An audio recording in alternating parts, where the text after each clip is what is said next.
It was a rainy Monday when Elisa first stepped into Linwood High. Clutching her books to her chest like a shield, her backpack felt heavier than it should have. But maybe it was just the weight of her heart, nervous, fluttery, and filled with questions. She had moved to the city 2 weeks ago, leaving behind the scent of old pine trees and the humming quiet of a countryside life here. Everything buzzed, the streets, the air.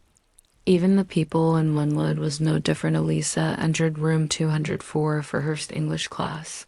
The room already buzzing with laughter and scattered conversations, she moved toward the back, settling into the third row from the front close enough to hear but far enough to disappear, and that's when she noticed him. Mike sat 2 rows over, sideways in his chair, laughing with a group of boys. His smile was the kind that made people pause. He wore his school blazer open, sleeves rolled to his elbows, a pen tucked behind his ear, his eyes, deep and distracted. Didn't notice her. Not then, but she noticed him when the teacher, Mrs. Langdon, introduced her to the class. Elisa spoke so quietly the girl next to her had to whisper, louder. Just to help, she blushed, adjusted the strap of her bag, and repeated her name. Elisa, welcome, the teacher said warmly. Why don't you sit? Ah, yes, row 3 perfect. Later, during a group reading exercise, the students rearranged themselves. She found herself paired with 2 others, but just before they began, Mrs. Langdon called out, Mike, why don't you join Elisa's group? Help her catch up? Mike groaned quietly but got up anyway, dragging his chair next to hers. You're the new girl? He said. Not unkindly, Elisa gave a small nod, tucking a loose strand of hair behind her ear. I'm Mike, he added, offering a lopsided grin. Don't worry, Langdon likes giving me group work because I talk too much. Elisa managed a tiny smile. I don't mind talking, he tilted his head. Oh, quiet girls usually do. I talk to people I want to talk to, she replied, surprising even herself. Mike's eyebrows rose slightly, and just like that, something shifted in the air, small, but real. The group reading was supposed to be about analyzing metaphors and poetry, but Elisa and Mike barely noticed the poem. Their discussion meandered from favorite books, to music, to why she had moved, to how the city felt too fast for her heartbeat, and when the bell rang and chairs scraped back, Mike lingered a second longer. Hey, he said, you ever been to the rooftop garden? It's not official, but some of us go up there after school. It's kind of peaceful. Elisa blinked. Rooftop? He nodded. You'll like it. It's quiet, like you. She didn't answer, but something about her half-smile said maybe, and as she watched him walk away, tall, unbothered, a boy who probably never knew silence the way she did, her heart gave the first of many tiny flutters. It was the beginning of something neither of them could name yet, but it was there, unspoken, shy, and waiting to bloom. The day dragged slower than usual. Elisa found herself watching the minute hand more than the whiteboard in her head. She replayed Mike's invitation to the rooftop garden like a favorite line from a song. Curious, unexpected, and lingering, she told herself not to expect him to remember, but she still found herself standing near the old staircase that led to the top floor when the final bell rang. Most students were rushing toward the gates or crowding the cafeteria. Elisa moved against the flow, climbing the narrow steps carefully, her hand brushing along the dusty metal railing. She almost turned around when she reached the last door, rested at the hinges, paint flaking. But then she heard a voice behind her. Knew you'd come, Mike. He wasn't out of breath, but his hair was a little messier than usual. His blazer was half off one shoulder, and he was holding 2 small cartons of chocolate milk for you, he said, holding one out like a peace offering. Don't get too excited, it's school brand. Barely edible. Elisa smiled and took it. Thanks. He pushed the door open with his foot, and they stepped into the hidden world above Linwood High. The rooftop wasn't beautiful in a postcard way. There were cracks in the concrete, and weeds poked through corners, but near the far edge. Someone had set up old benches and potted plants. There were wildflowers in chipped pots, vines climbing a rusty railing, and a faint buzz of bees somewhere nearby. It smelled like warm air. And forgotten things. Pretty, huh? Mike said, taking a seat and leaning back on his elbows. Elisa looked around, wind lifting her hair. Did you make this? Mike shrugged. Now some seniors started it years ago. It just stayed. Everyone forgot it, except me. I come here when I want the world to shut up. She nodded. I like it.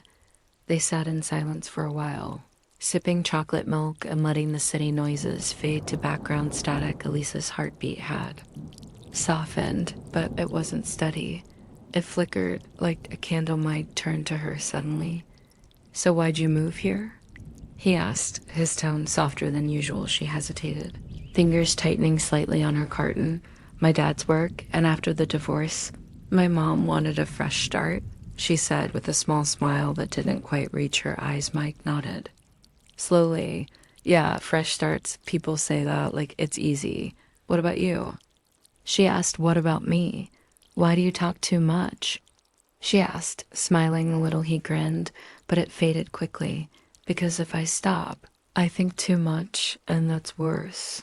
The answer surprised her, not because it was deep, but because it felt honest. She looked at him then, not just as the popular guy who made people laugh, but as someone layered and unsure, just like her.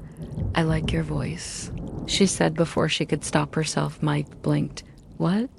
She turned pink. I mean it's warm and not fake. He stared at her for a beat too long. His grin crooked. You say the most unexpected things, you know that? She looked down, smiling, heart fluttering in quiet panic. Mike leaned back again, hands behind his head. Don't worry, I like unexpected. They stayed there until the shadows got long and the city lights flickered on like stars being born. When they finally stood to leave, Mike looked at her and said, come back tomorrow? Elisa nodded. Okay.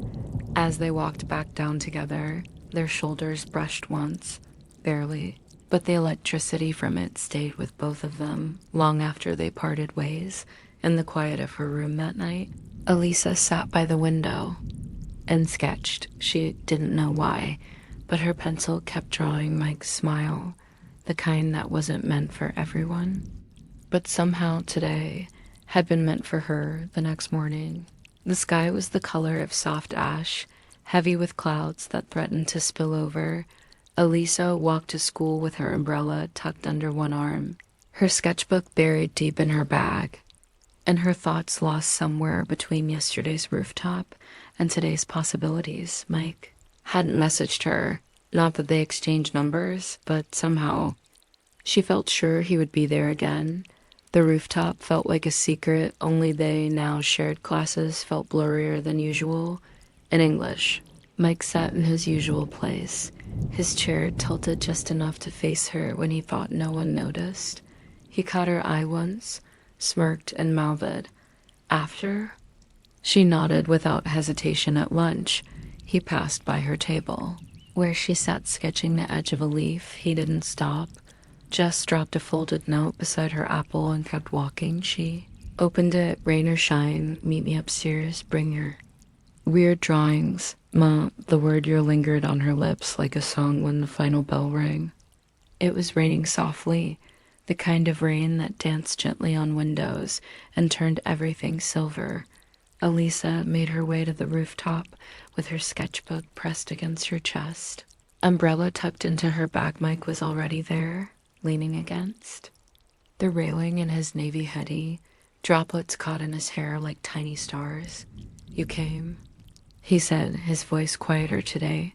You wrote a note, she replied, stepping beside him. He looked over, brushing wet strands from her forehead like it was the most natural thing in the world. Her breath caught. Your hair is gonna frizz. He teased. I like the rain, she said. I hate it, he replied. It makes things harder to pretend. She tilted her head. Pretend what? He didn't answer at first. Then he asked, You ever feel like you're living in someone else's story? Like everyone expects you to be a certain version of yourself and you're just performing it? Elisa thought for a moment. I used to, she said. I was always the quiet one. The good girl, never questioned anything. But that wasn't me. I just didn't know how to be anything else. Mike nodded, staring out at the rain-washed skyline. I act like I don't care, like I'm always joking, but sometimes I feel like I'm screaming inside and no one hears it. Elisa gently placed her sketchbook between them. Maybe you're not screaming, she said softly. Maybe you're just waiting for someone to listen. He looked down at the sketchbook, then slowly opened it. There were pages filled with delicate lines, moments she'd drawn from memory, a potted plant tilting toward light, a cracked sidewalk, a pair of hands, and then Mike stared at the sketch, his face caught in a soft smirk, his hoodie collar, the light in his eyes. That's me, he whispered. She nodded, a little embarrassed. I didn't mean to. I draw what stays in my mind. Mike's throat worked silently. The wind picked up, tugging at their clothes, rustling the pages.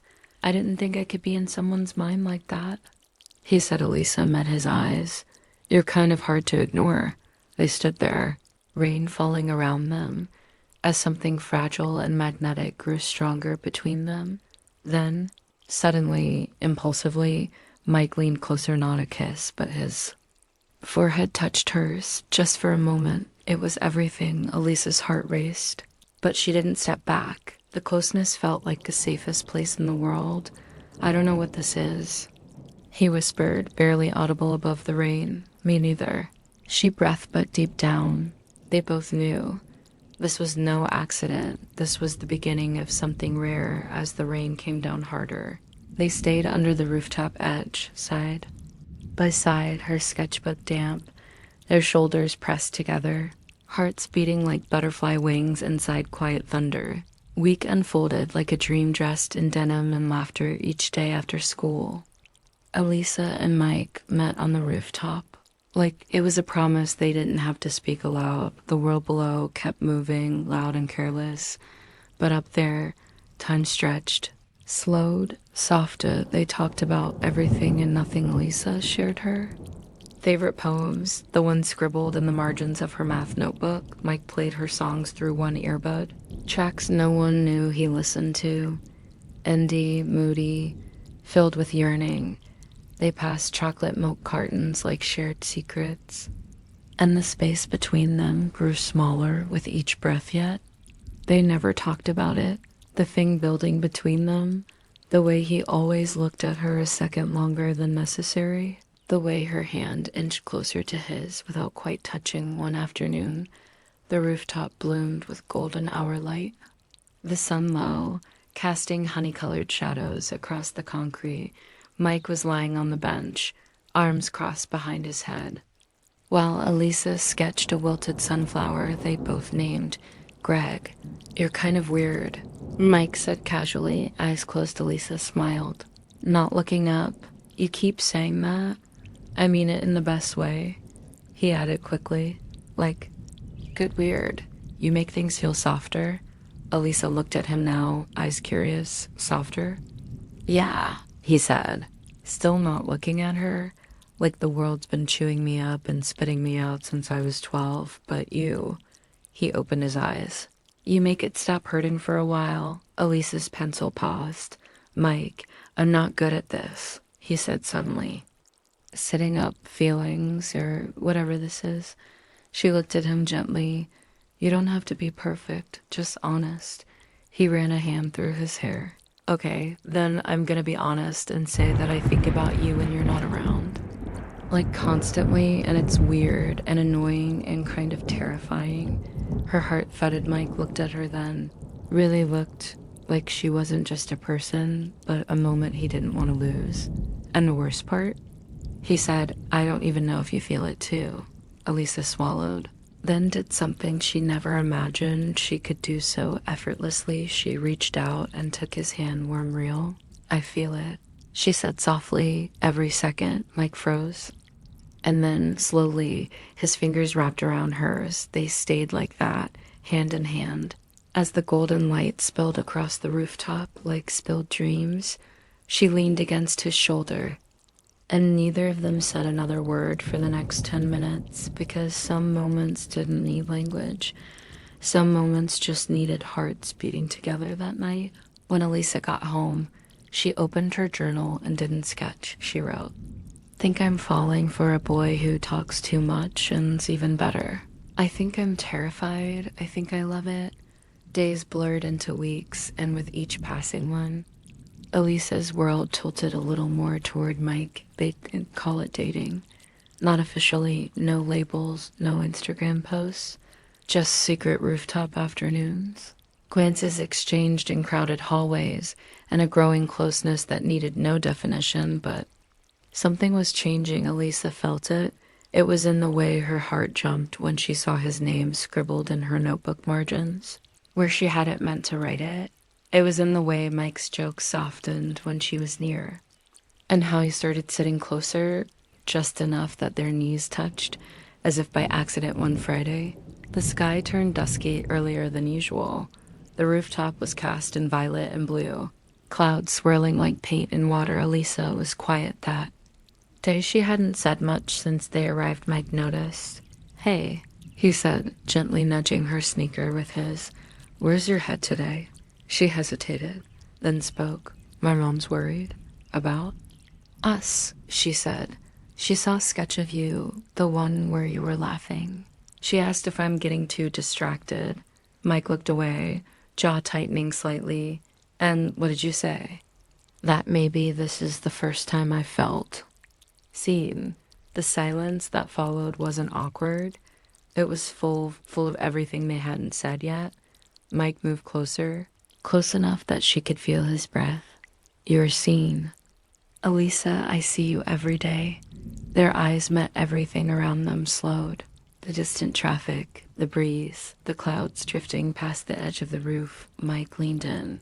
Not sudden, not bold, but hesitant, like he was giving her time to pull away. She didn't. This face was inches from hers. Her heart was louder than it had ever been. She could feel it in her throat, her fingertips, her lips. The rooftop door banged open. Both of them jolted apart as a group of juniors spilled out, laughing, shoving, one of them holding a vape pen and yelling, "Dude, this place is sick." Mike swore under his breath. Quickly sitting back, Elisa's cheeks burned. The moment was gone. The group didn't stay long, just took a few selfies and left. But the interruption lingered like static. When it was quiet again, Mike looked at her. "Do you want that?" he asked suddenly. She blinked. "Want what?" "A label us out there on purpose?" Elisa hesitated. "I don't know." He nodded, looking out over the edge of the rooftop. "Sometimes I think maybe we're better in the in-between where no one can mess it up." She didn't respond because part of her agreed, and part of her, the louder part, wanted to grab his hand and say, "Let them see," but fear sat in her chest like a weight. That night, she lay in bed, staring at the ceiling. Fingers pressed to her lips. They hadn't kissed, but it felt like they almost had, and somehow that almost meant everything. The following Monday, the rooftop was closed maintenance. The janitor said something about loose bolts and safety hazards. Mike texted her during third period. "No roof today. Want to skip lunch and hide somewhere?" Elisa's stomach flipped as she typed back, "Library back corner, I'll bring snacks." And just like that, the rooftop had a temporary replacement, a quiet table hidden behind dusty encyclopedias and shelves no one ever touched. The librarian looked at them once, raised an eyebrow, then went back to stamping books. She seemed to know better than to interfere. Mike had that sleepy look he always wore on Mondays, hoodie pulled halfway over his face, earbuds dangling from his collar. He slouched in the seat. Across from her, like gravity worked harder on him than anyone else. "Guess what I did Saturday night?" he said, biting into a granola bar she had handed him, stared at the ceiling and avoided emotions. She replied with a soft smirk. He snorted. "Wow," called out. Elisa giggled. Chewing quietly, Mike leaned forward suddenly, or serious. Actually, I wrote something. Her eyes widened. You write? He nodded, a little shy. I don't show people, but I kind of want you to read it. She reached for the folded sheet of paper he pulled from his hoodie pocket. It was worn, the creases sharp. She opened it slowly. The words were handwritten, slanted slightly to the right, messy, honest. She walks like she's apologizing to the floor, but her laugh makes the air softer. She doesn't know she leaves fingerprints on your thoughts, and they never wash offy. Didn't know hearts could whisper, but she taught mine how. Elisa didn't breathe for a full 5 seconds. Her fingers trembled slightly at the edges of the page. Is this about me? She asked, voice barely above a whisper. Mike rubbed the back of his neck. I mean, I didn't name names, but if the hoodie fits. She blinked slowly, heart thudding. Mike, it's beautiful. He tried to shrug it off, but his ears had gone. A little pink something shifted again. She reached into her bag and pulled out her sketchbook, flipping past pages quickly until she found what she wanted. She turned it around and slid it across the table. It was him again, but this time not smiling. This Mike was serious, his eyes full of something like longing, and in the background, faint, almost hidden, was a version of her. Drawn in lighter lines, like she was part of him. He stared at it for a long time. When he finally looked up, his voice cracked just slightly. Why do you draw me like that? Because that's how I see you, she said softly. They were quiet again, but the silence had turned into something golden, humming with invisible strings, tying them closer then. Without saying anything, Mike took off his hoodie and handed it to her. Why? She asked, confused. Because I want you to wear something that smells like me when I'm not around, he said, suddenly serious. Is that weird? Elisa pulled it close to her chest. No, it's really not. At the end of the day, she walked home wearing it. It was oversized, warm, and carried a faint scent of shampoo and sunlight. She felt like she was wrapped in him. She couldn't stop. Smiling later that night as she lay in bed, hoodie still around her shoulders, she pulled out her phone and typed, when you're ready for our first kiss. Don't say anything. Just look at me the way you did in the library today. I'll know. She hovered over send, then deleted the message. Some things were better kept inside for now, but still. She felt it coming. It was Wednesday when it happened, not the kiss, but the look it started like any other day.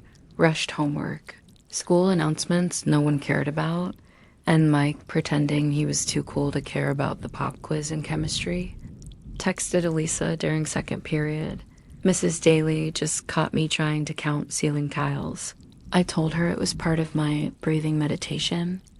I think she's genuinely concerned. She had to bite her lip to stop from laughing out loud. They didn't have the rooftop back yet, so they met again in the library, same corner, same granola bars, but this time Mike brought something new. A tiny black notebook. He didn't say anything about it, just slid it across the table while chewing gum with exaggerated innocence. Elisa opened it carefully. Inside were lines. Pages of them, thoughts, quotes, half-formed poetry. Some were silly, others deep, and in between them were drawings, her drawings copied from memory, little sketches of how he remembered her looking out a window, holding her sketchbook with her mouth tucked in concentration, her hands mid-gesture. They were rough, but deeply intimate. Elisa stared. You remembered all these? She whispered. Mike shrugged, suddenly awkward. I didn't want to forget. I guess drawing them helped. She flipped through slowly, a soft ache building in her chest. Then she reached a page where the sketch was of her, asleep, head on the table. Hair spilled like ink. Mike had written a line underneath in small tilted print. I could watch her breathe forever. Elisa looked up. He wasn't smiling. He was watching her like every thought in his head was crashing into the same place. This moment, that was when he gave her the look, not playful, not teasing, just real. His eyes softened, darkened, focused entirely.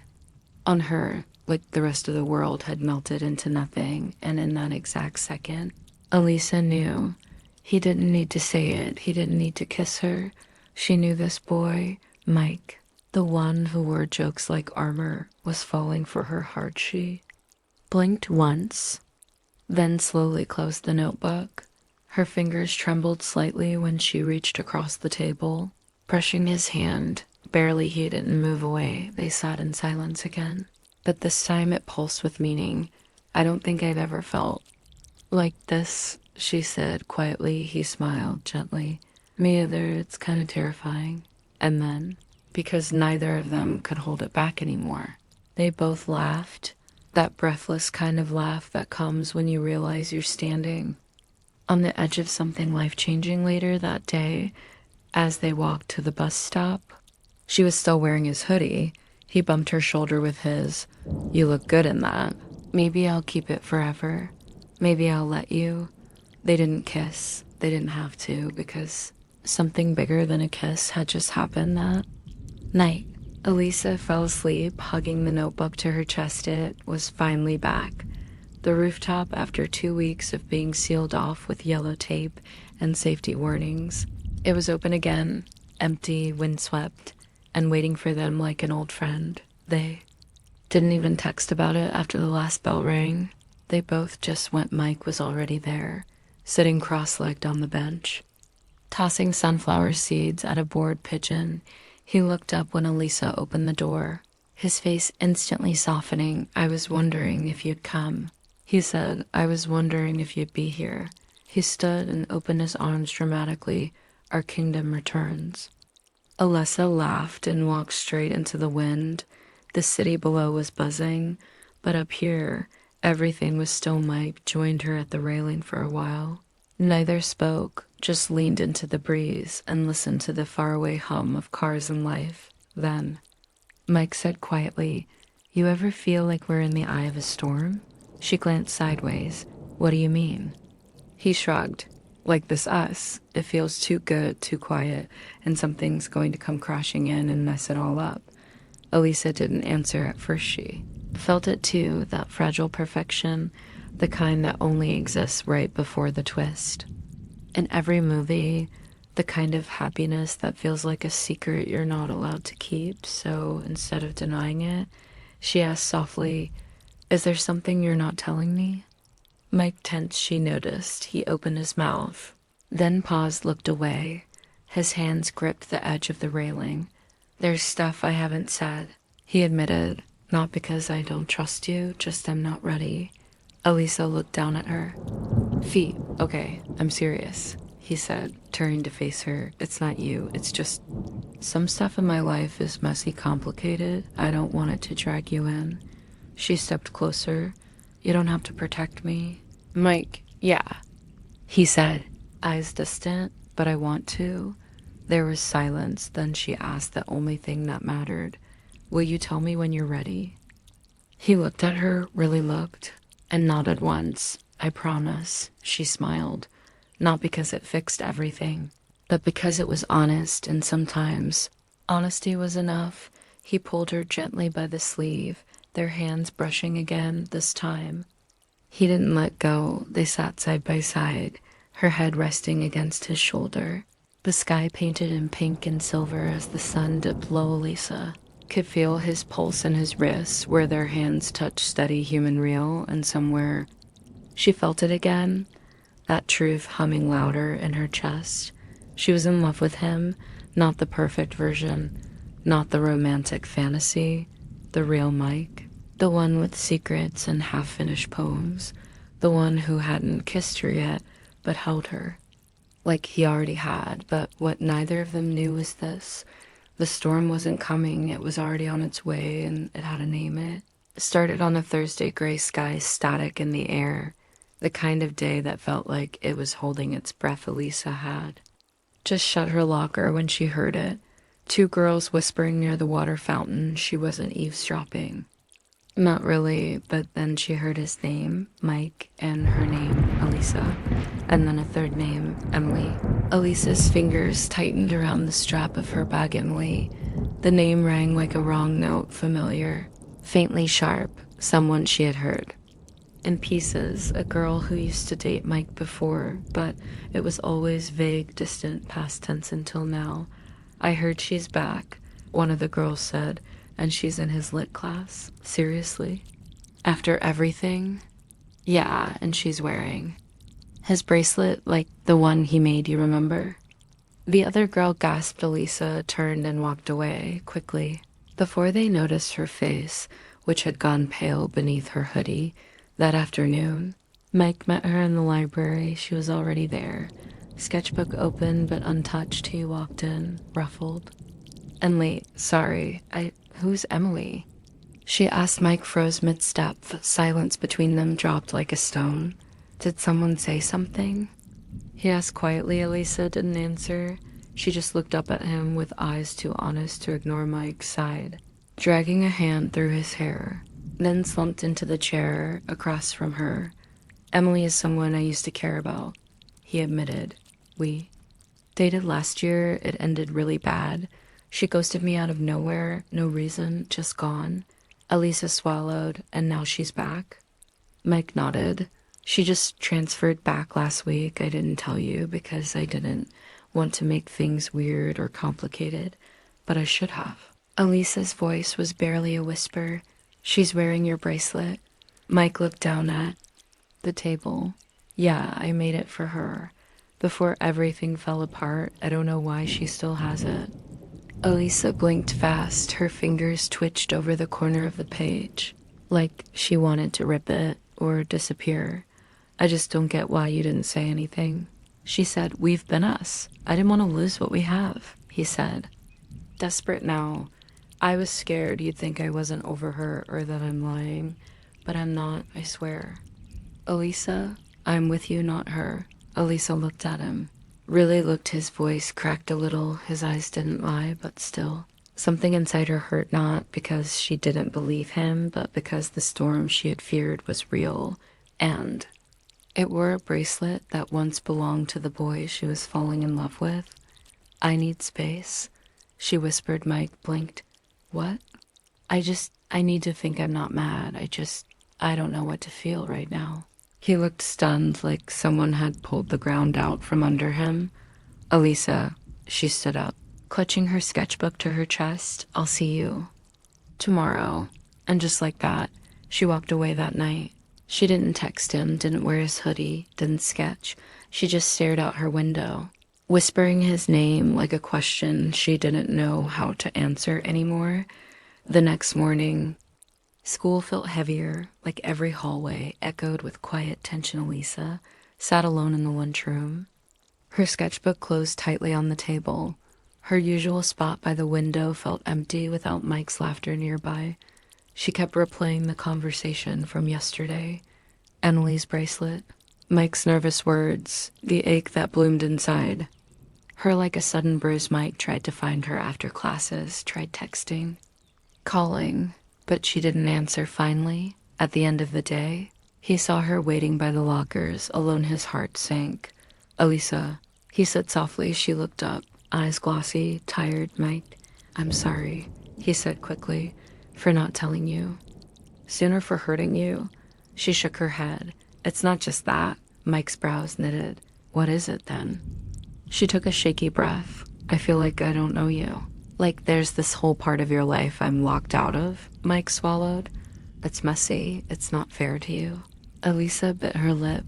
I don't want fair, I want honest. He stepped closer, voice low. I am being honest with you now. For a moment.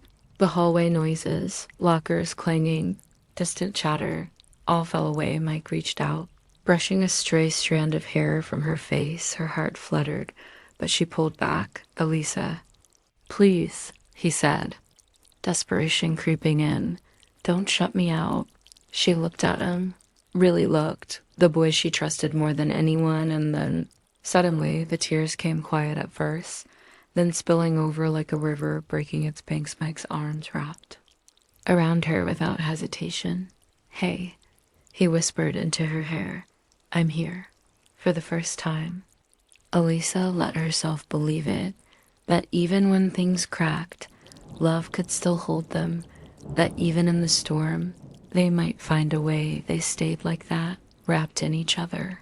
As the last bell echoed through the hall, neither said a word because some things were too deep for words. The days after the tears were quieter, not empty, but softer, like the world had shifted and was still finding its new rhythm. Mike and Elisa didn't rush back to where they were before.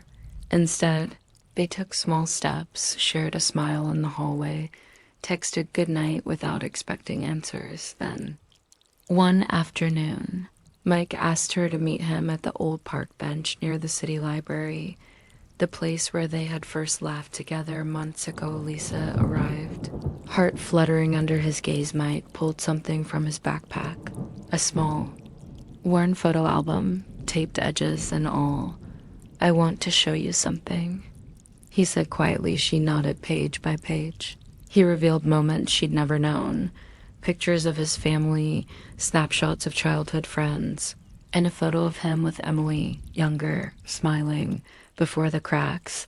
Then came the pages filled with letters, folded and faded, some she recognized as the ones he'd never shared before. Mike took a deep breath.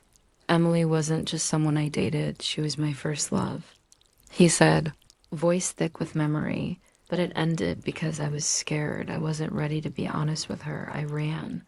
Elisa's eyes softened. "I thought if I could protect my heart, I could protect everyone else's, but that just left me alone." She reached out and touched his hand. "Thank you for telling me." He smiled, fragile but real. "And now?" she asked. "Now I want to be ready for us, for everything." They leaned close, the world around them fading into a gentle hum as they sat there, hand in hand. Elisa realized something. Love wasn't about perfection, it was about courage and taking the leap, even when you were scared. Just then, Mike pulled out a small box, rough around the edges but carefully wrapped. "For you," he said. Cheeks flushed. Elisa opened it to find a delicate bracelet, a new one, handmade, not Emily's. Mike smiled. "Yours." Her breath caught it. It was a Friday evening, golden light spilling over the city like a promise. Elisa and Mike met on the rooftop one last time, the place where everything began, and where it would all change. Mike's hands were steady, but his eyes betrayed a nervous energy. "I've been thinking about us," he said softly, "about all the things I didn't say and all the risks I didn't take." Elisa smiled, feeling the warmth of the hoodie around her shoulders, the bracelet glinting on her wrist. "Me too." He reached into his pocket and pulled out a small, folded note. "I wrote this for you, for the day I'm brave enough to say what's really in my heart." Elisa's fingers trembled as she unfolded the paper. It read, "Elisa, you taught me how to be honest with my heart. You showed me that love isn't perfect. It's messy, wild, and terrifying, but it's also the most beautiful thing I've ever known. So here I am, ready to leap, ready to fall, ready to fly, because with you, I want to take that chance. Will you be my first love, my forever?" "Mike." Her breath caught. Her heart pounded so loud it felt like it could burst. Mike took a step closer, eyes shining. "Elisa, will you take this leap with me?" The city lights flickered on around them. The world was waiting. Elisa smiled, tears glistening. "Yes." And then, finally, their lips met, soft, tentative at first, then everything, electric, deep, and full of promise. The butterflies exploded inside her like fireworks. The leap wasn't just about Lovey, it was about trust, hope, bravery, and the beautiful unknown they would face together. As they held each other under the open sky, neither knew what tomorrow would bring, but they knew one thing for sure. This was only the beginning.